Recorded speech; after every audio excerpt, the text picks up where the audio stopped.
coming in from Patio, Thailand, went to the Oklahoma State University. He's a co-founder of Diving In Podcast, the vice president of publication and punctuation, Matt Hurst. Coming in from Highland Village, Texas, went to the Oklahoma State University. He is another co-founder of Diving Into Podcast, the vice president of marketing and voice introductions, Alex Shula. Yeah, I think we need some people clapping in the background next time. I think that's an idea. Ideal. I think that's ideal. Crowd going wild. If you're not getting our reference, we were trying to give a shout out right now to the Jordan documentary. That's been great. I really enjoyed that. We're going to talk about that a little bit later. But yeah, the Jordan documentary has been spectacular. New episodes come out tomorrow. Let us get this rolling. And we are on screen. Oh, we're live. Oh, man, I'm looking ugly today. What is up, everybody? All right, ladies and gentlemen, we are on episode 7 of Diving Into Politics with Alec and Matt. We missed a few weeks. Everything's been crazy. I had to give myself a nice little prison cut, shave my own head, no haircuts. I guess those places open. It is now Saturday. All of the Texas, or I suppose Dallas County, getting things back in the swing of things started yesterday. Yes. With mixed reviews, too. You know what's funny? I kind of popped into that discussion a little earlier than we had anticipated. Why don't we talk about our feelings about that? What were your thoughts when Governor Greg Abbott, I guess it was on like last Monday or Tuesday, I think it was Monday, he announced that Friday would be opening it up. What are your thoughts? What was your first thought? My first thought was, everything should have been open as long as everyone practiced safe social distancing. That's just me.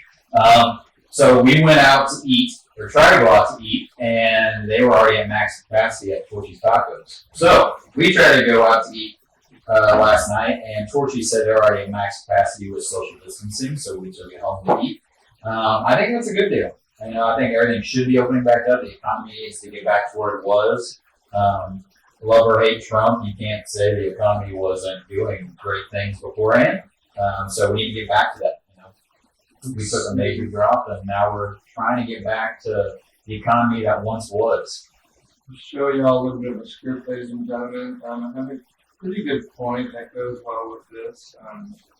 Alec and I have really been trying to boost our social media stuff, and I've been posting like an absolute madness. So if you guys want in on that, you should follow our Facebooks and then our YouTube. Yes, for sure. Like we said, we just had a little nice 2-week break because we had some shit to take care of. And we only do this on Saturdays, so maybe as we work forward, we'll find some other days where we can do it on nights, and we'll figure that out. But we're back and ready to hit it running. So on that, this was kind of my first thought. I said, I'm no worry monger, and there's a lot I agree with about more people having been infected by now than we thought, but I think testing cases are going to skyrocket. It's probably like the dumbest, most obvious thing in the world you could ever say. Yeah. But cases people keep pretending like that's not going to happen, and like that doesn't have serious implications. And one thing I keep hearing is that, confirmed cases doesn't equal deaths.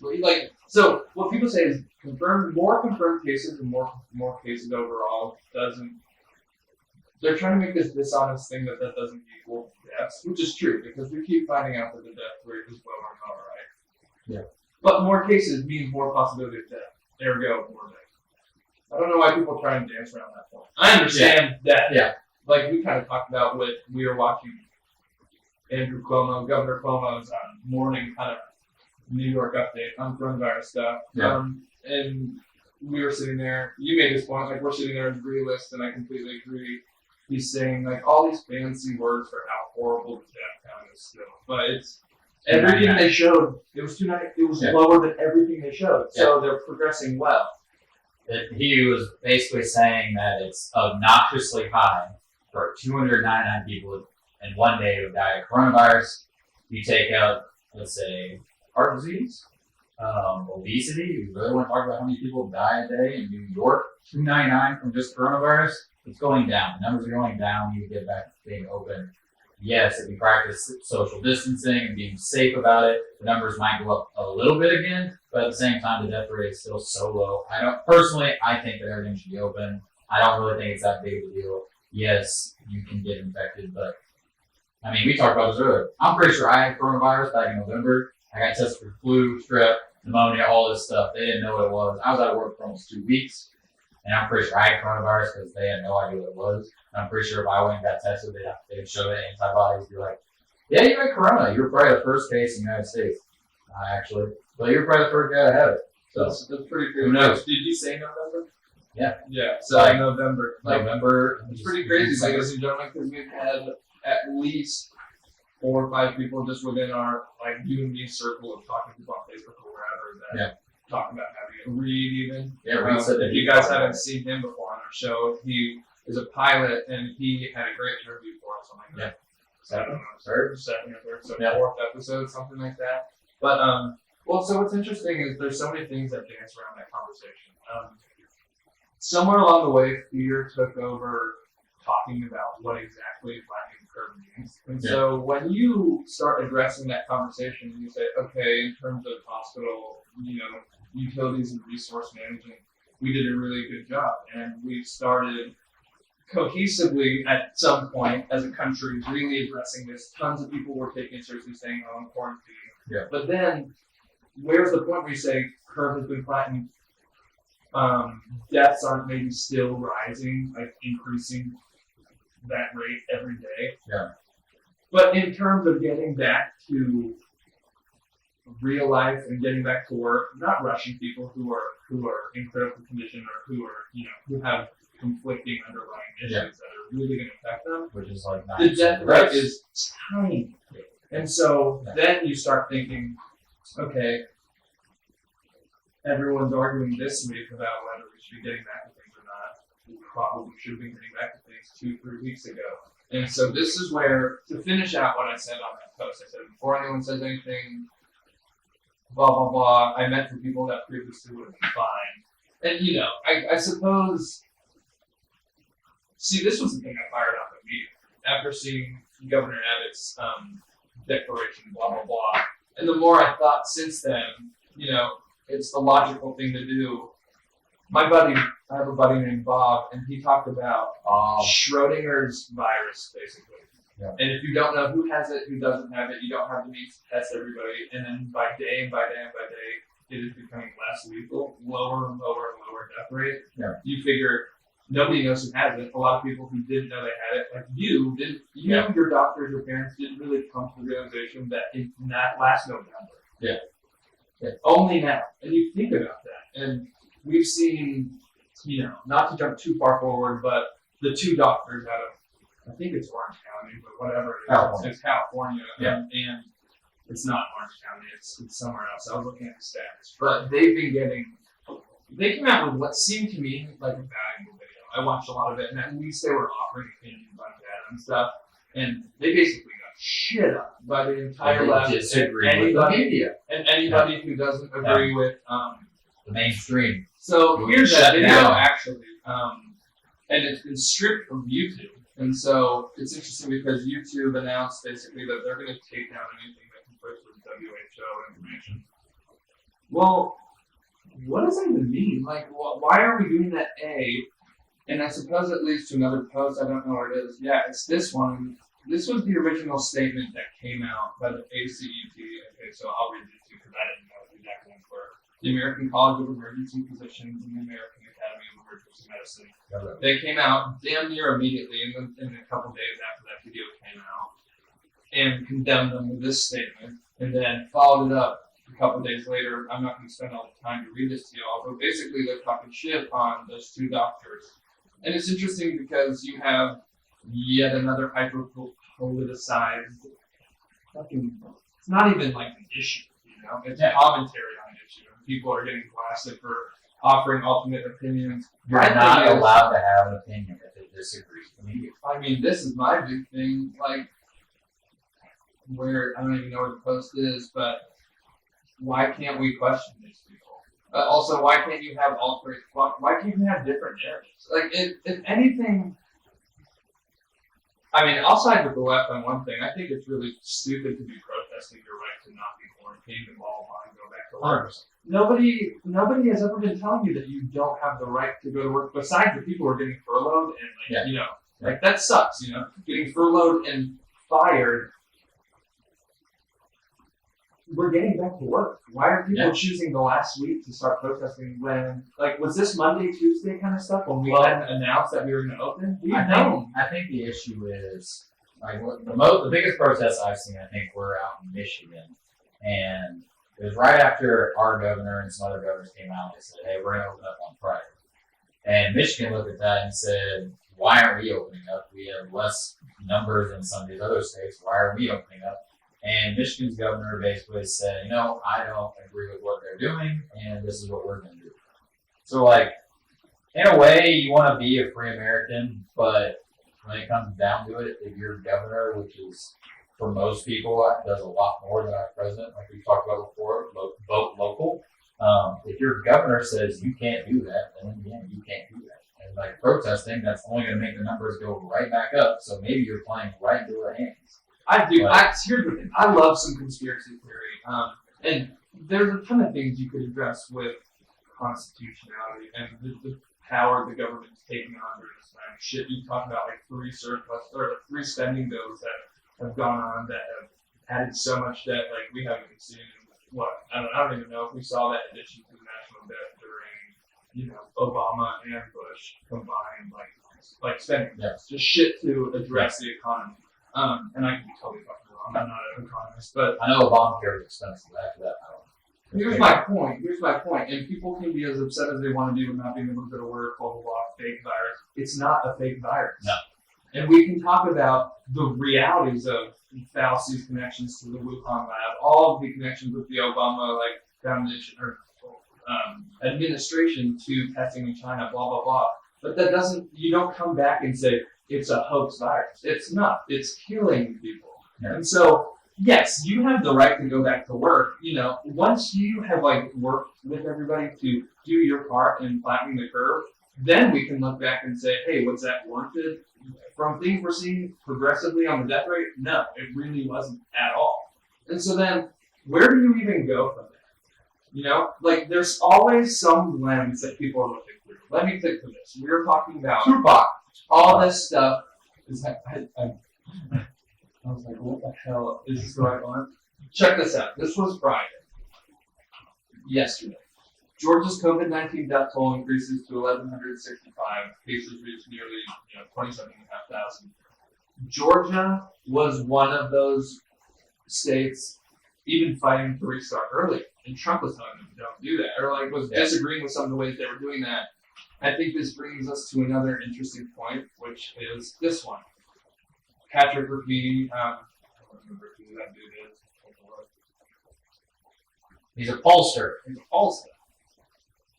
Echelon insights. Whatever. But this was interesting, and not every tweet is factually sound all the time. You have to dig through, but I think a lot of even not great tweets are great conversations. But I thought this was just interesting enough. 100%. California did everything right, shutting down the state before it did. Deaths per 100,000. Florida and Texas did basically everything wrong, acting too late, leaving beaches open. Deaths per 100,000. Florida 6, so marginally worse than California, and Texas 3.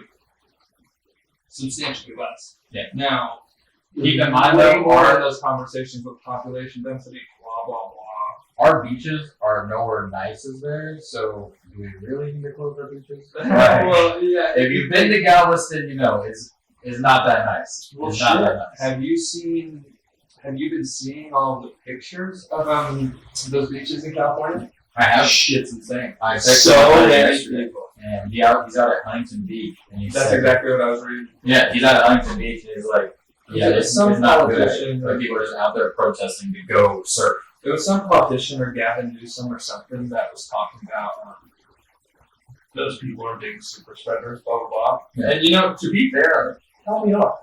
Yep, they probably are. And here's my thing. And I saw those two doctors in that video, and many people since that have talked to us about, since when do you quarantine now? I understand in the beginning when you're terrified, you don't know what the hell's going on with the virus. when things are escalating so quickly, yeah, you address things, but this has gone on too long, and I don't have. That's not my stake. I'm not like I don't know why people are so like left versus right, and the right is like let's fucking picket and protest and go back to work, blah blah blah, like immediately, no masks, blah blah blah. Like learn how to wear a fucking mask and go like protest.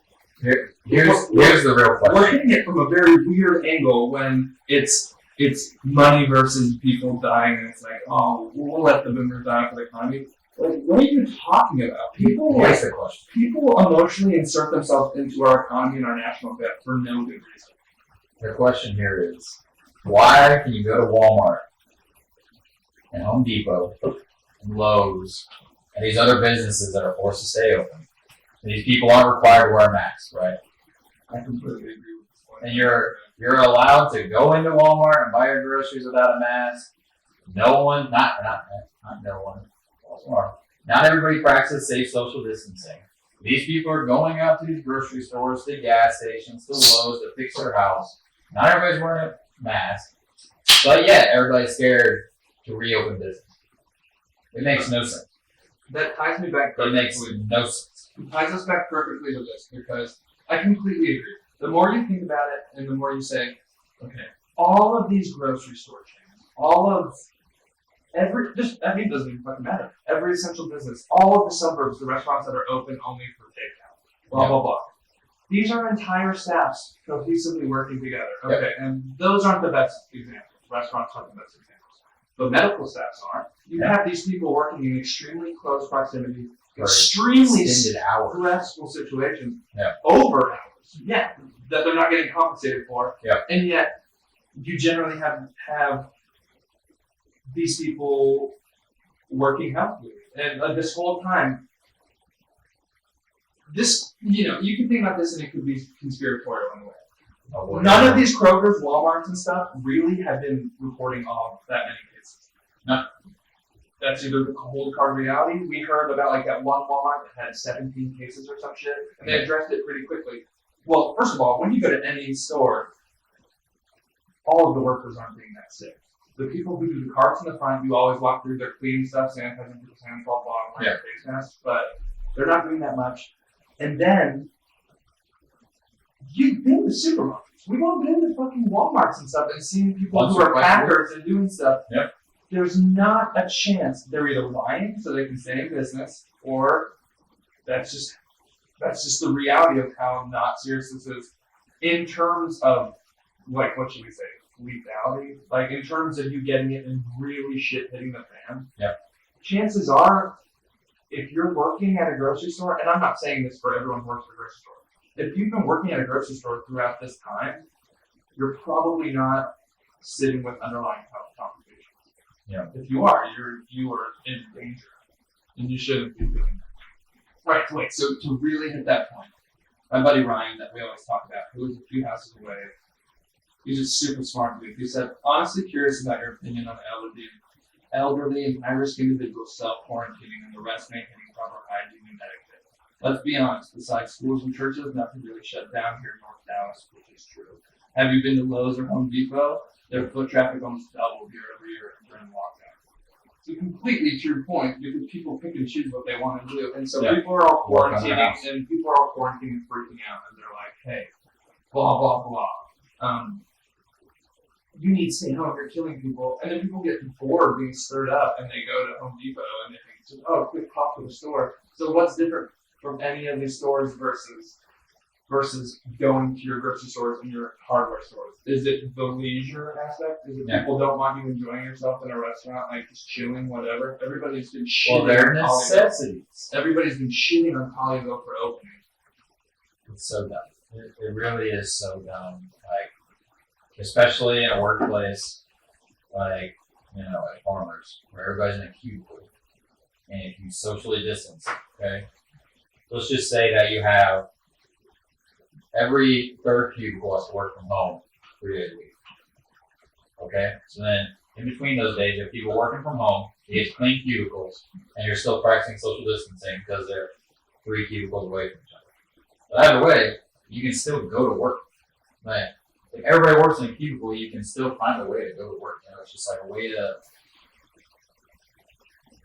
it's just a way to like get the economy back online. Like everyone should be able to open up without it being an issue. Here's the thing, and like, I think that people who are at risk need to be allowed to remain quarantined, staying at home. But I also know that there's a gray area there, and that people get fucked over when it comes to workers' comp and being, you know, there are employers that are great about dealing with your health issues, and there are some that aren't. Yeah. Unfortunate enough, where mine is, but basically, you go on Reddit and you read about the horror stories of people having to file for unemployment, or mostly health kind of stuff. Yeah. And it's sad. And so you think that would really suck if people there are going to be people who are terrified for their life and they shouldn't be. But there are also going to be those people that are because they have horrible conditions that they could be at high risk. Yeah. And those people do need to work. The rest of us don't. And so, Jesus, that was some really good conversation. I mean, we kind of swept through a lot of the points. We kind of hit through everything we wanted to talk about without really stopping the subject. That's perfect. And we're going to be able to link a lot of this stuff now that we're sharing our I think the easiest way would be just to post our scripts and then people can go and click on all that. Because this is the stuff that we agree with, that we, like, we're not just posting, like, your Fox News or CNN. This is stuff that, like, we've done our research on and, like, figured out this is actually a good route and things like that. Yeah. Dude, well, so I've been sharing a shit ton of links on my page on Batman Politics everywhere. And I've been cultivating feeds and stuff on my site just to, like, get some good, know what those good sources are and become familiar with them. I'm not always good with that on the MSM level with finding those individuals. I mean, I know some of the writers and commentators I trust and like, but there's just so many people that, you know, work for the Wall Street Journals and whatever in the world. And so you kind of have to assess those. But at least I use RSS feeds and it kind of helps me get good source by source. And I've been doing a lot of hyper-local stuff. So we've been pumping that. This is going to be a little shorter article, or it's going to be a lot shorter of a podcast today. Because we have some stuff to do. But we're also trying to just kind of experiment with shorter content too, because we're going to want to be having these longer things. But as I've been posting more on Instagram and we've been trying to figure out how to kind of, you know, grow the show, we talked about this before, and we had this idea with, what were we talking about? We were talking about pizza size. And we were talking about, like, we could put out these podcasts, and you kind of had, it doesn't even have to be pizza. It's just basically food or beverage, and you do it by size, and you call, like, a quick bite is like a highlight video that's 1 to 2 minutes. You know, a little snack is like a 5-minute highlight video. Yep. And you find ways to just repackage like our entire podcast and you just tweet out those little 1, 5, 10, 15, 20 minute things. Kind of like, you know, the Joe Rogan clips and all other like podcast clips. They don't just have the podcast, they have the clip channel. Yeah. And it's just such an easy way to have double content. And you address people's ADD kind of. People have short attention span. Come on now, I have a great attention span for having ADD. You know, it's funny because I always like make the joke that I put long writing out there on the newsfeed to kind of break up people's day and newsfeeds and stuff. But I feel how I've been impacted on an ADD level just by social media. Like over 9, 10 years. That's why Quibi's going to do really well. You shouldn't listen to people saying Quibi's going to fail. I don't really get why people hate on it so much. You know, they've done that whole mobile platform and now they're moving to TV. Yeah, it's going to be, Quibi is going to be big. Well, so basically, that said, ladies and gentlemen, it's going to be a super short episode compared to normal. I might trying something new. Might mess around, and so I'm definitely going to start messing around and doing like some kind of multiple times a week or daily highlight stuff. He streams like every day, and so if you guys are into that, we're definitely going to be trying to hack in the back. Multiple platforms. Yeah, well, that's exactly it. We're trying to do some Gary Vee shit where you create the content and put it everywhere so you can just get as many people as you want. Yeah. Speaking of big names, let's get into Tim Gunn. What the hell is going on? Well, if you watched the interview, there was a tiger involved. The CIA launched a rocket with some poison. I guess that's not true, though. So what actually happened here? Did he have a heart attack? Did he not have a heart attack? What are we wrong with here? I mean, nobody knows at this point. This was the latest thing. Well, you should follow Matt Hurst Media. First and foremost. I was like, you're it's following. funny. It's funny that it just randomly decides to do that shit. So this is the last thing I posted. This was from like yesterday evening. Basically, we haven't seen this guy in 20 days. Everything's talking about He's dead! everything's talking about how he had a heart complication or some kind of complication The during surgeon was brain like, surgery. I don't know how to cut. I don't know how to cut. And so, basically, these are the pictures of him showing up to like the opening of a fertilizing company factory. It just comes up out of nowhere. Like, By the way, that's a very nice. That's a nice picture. It could be nicer. Yeah. Nice fertilizer. Right. Oh, well, so what was funny? I think it's on this post. Yeah. This was that tweet I was talking about. Straight up, Friday night, semi-serious, half-baked conspiracy theory. This doesn't look like him to me, and low quality of the photos makes me even more suspicious. Check this out. I'm trying to zoom for y'all. Alright, while he's zooming in, I just want to put this out there. You've never seen a picture of another North Korean person who's obese. So that was one of the funny comments. it might be hard to duplicate this. Under that last conspiracy tweet, but also he's looking real fucking nice for somebody who was on the verge of death. Yeah, I mean, 20 days is a long way to disappear. I suppose I can't say that I'm like super familiar with what he looks like on the day to day, but he's looking thick, dude. Dude, his wrist looks like it hurts for him to hold it. He looks like Look at it. he It's looks like a Michelin baby, dude. a Michelin baby. But yeah, I mean, on that front, we have no idea what's going on. Everybody, it's interesting with like China and those very, authoritarian communists, whatever you want to call them, how they control just the image of health all the time. Like they make it spinning things so they're never wrong, spinning things so they're not weak. They make it seem like Misdirection. he is a god, and he couldn't have died, and all of a sudden he disappears at 28. Maybe this is his resurrection. Maybe this is like Jesus came back after 3 days for Kim Jong Un and took 20. Who knows? What is one thing we should really finish on? We're definitely going to finish on some last dance talk we alluded to before.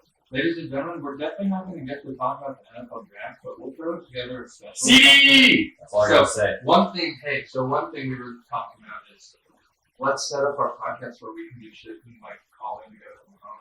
We can do more than one thing a week. And we can just we don't even have to hit like hard things. We can talk about one topic for 15 to 20 to 25 minutes. And it would be kind of cool to like segment and do like Monday night or Tuesday night or just whenever the hell we want to do some certain segment.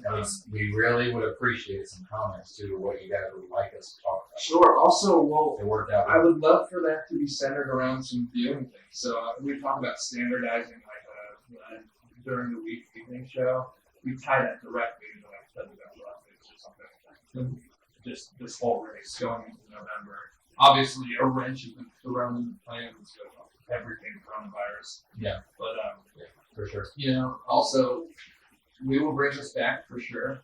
This is going to be a really cool article. We basically, you want to talk about that? Yeah. So this is we don't have much time, so definitely click on the link. We're going to post it. But basically, if you're left or you're right, you need to get over global warming. Agree with it, disagree with it. We are killing our planet. I'm really sick and tired of my friends who lean really right, or just lean right in general and saying global warming is fake.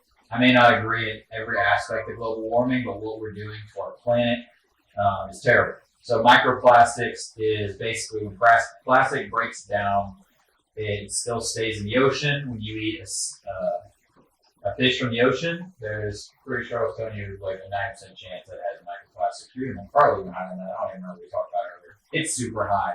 So you're basically killing yourself eventually over time if you eat enough fish. And you're killing the fish in the ocean.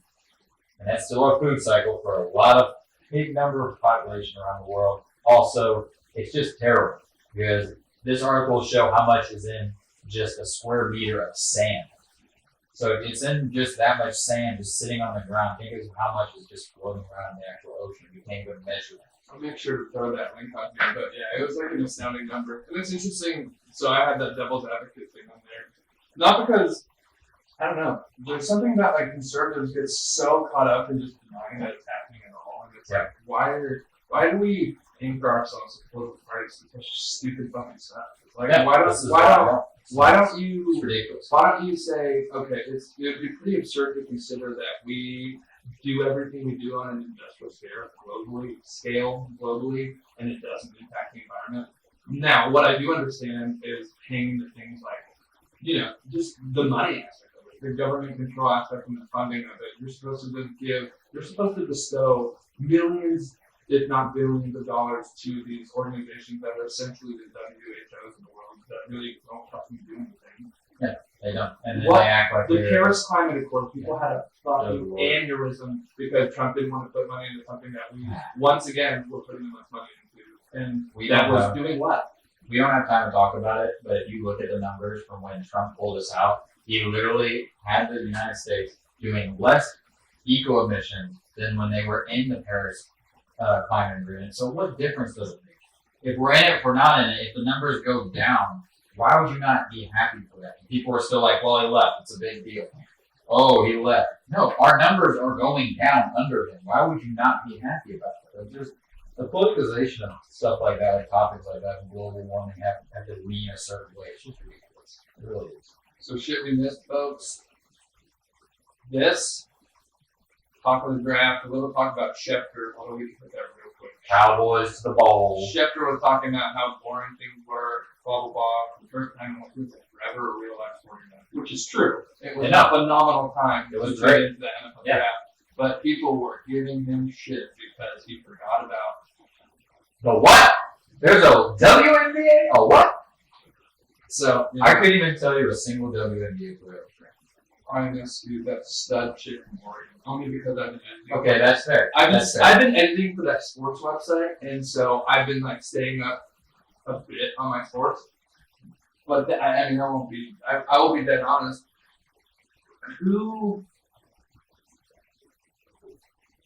are like most fans of female sports? It's a lot of relatives. It's a lot of, and there's no point I'm trying to make. Like, female sports are exciting. I used to go watch. I had friends that played soccer on the time, and they were so good. And it's fun. But you need to be invested. And so, I don't know. I get it. I mean, if you were a competitive woman, like if we were competitive women, we'd be fucking pissed off about it too. Oh, yeah. This was a conversation that came out yesterday, like, whatever this means, the U.S. women's soccer teams, whatever they filed for equal pay, got refused.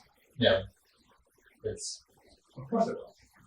And there's this never-ending debate between people about who makes more money, and I'm not sure what the answer is, but I'm pretty sure it's the men's team. And it's not because they're better; it's because they're in the business landscape that they're in. I think it's male international soccer. Yeah. No one's ever saying that the guys' teams do. This is such a hard subject because obviously the women need to make more money.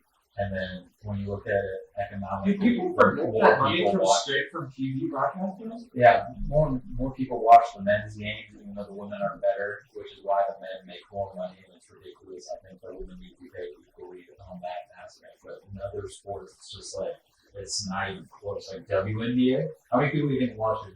Just a single game. I mean, would you even think that's a million? Sabrina Ionescu, like one of the best female basketball players. The girl that played with Kobe, right? Yes. The one that got all that hype. I know she's. You think she got some publicity. That's like what, for what it's worth, it sucks to be a female. You probably never get recognized for anything. You think about the UConn. It took UConn women's basketball being that good for 3 to 5. How many fucking years did ever? They were undefeated for so long, and that's what it takes to be talked about as a female, athlete. Or you're the women, and you have to win World Cups to get that. And hey, that summer, dude, that was a fucking blast. Oh no, it was. And the thing about it, man, is everybody wants to say all these things as if it doesn't strictly come back to the money and the TV and the media. If there was some way to further that, if there was some way to further that, and you were helping, why did you have it so empty? Maybe it's true. People should be more excited for female sports, but they're less explosive and dynamic in terms of people killing each other or whatever, just body size. And then they should really attack the TV distribution aspect of it. So much shit isn't on TV, and people would watch. I mean, Jesus, think about how many women there are in our country.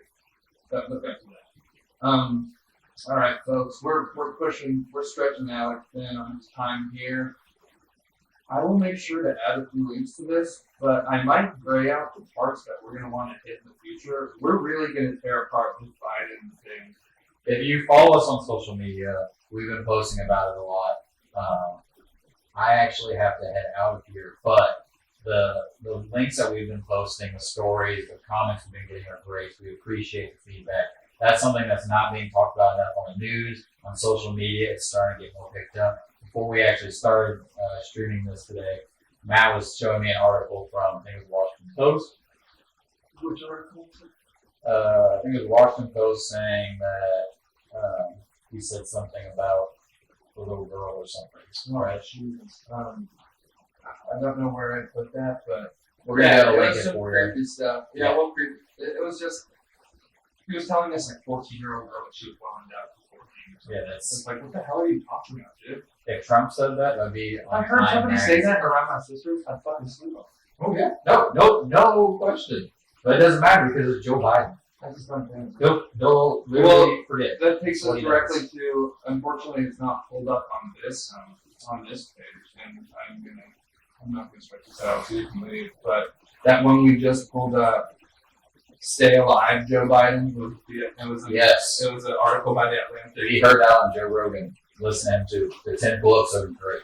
Well, yeah, I mean, yeah, I like Tim Pool. He's that. It's funny. You need to push yourself to follow people that like are just brought up differently. But he's leaning left for sure. No, he does, and I still think he's one of the best reporters I read. Yeah, ever since I was introduced to him a few years ago by it was probably the Joe Rogan podcast, and I'm not like a Joe Rogan fanatic. I don't watch even close to all I that. pick and choose who I watch. Me too. That's for sure. There's definitely a point though where I watched it because he had a lot of cool different stuff. He was just a lot of different ideas, like 5 million scientists that do stuff you never think of. All the fighters, all the nutritionists. Cool stuff. The thing that I think I learned most We're from gonna be the is random ones where the dude that came on for his steam better. I don't know what scientist that's called. It was studied, like a field for that you go and study. And I listened to the whole episode and I did what that doctor said to do, like try to sleep better and the next month I did. Dude, my favorite are the musicians he has on, and then probably some of those political ones. I love all the scientists ones. So like Bernie, hearing people talk like that never get. Yang was on there. Yang That was a solid one. Tulsi was on there. All right. We're about done, ladies and gentlemen. Short Short episode. all this stuff. Yeah, let us know how you think. Watch about the this. Jordan doc tomorrow. I mean, we say short episodes, we're still 30 minutes, so it's Yeah. not horrible. But, to us, we have a lot to talk about, and we put this script together pretty well, so. All right, Follow us on social media, comment on the links. yeah. Let us know what you leave us want. some comments on, There we go. I don't know, events to base, some kind of podcast on weekly during the week or something. We'll figure that shit out. I'm going to try and start doing multi-week, or I might just bite the bullet and commit to it, do it every day. Just some kind of daily update. Maybe it'll just be the coronavirus updates that I already post to social media. But Or if you want to join the Diving In podcast team, always let us know. Or you want to talk about sports, you want to talk about e-gaming, you want to talk about anything in general, let us know. yeah, It's up, we're trying to build out those shows, so trying to be like an NPR bar school. Schoolie. But more Schoolies. All right. We'll talk to y'all next time. Thank you very much for listening.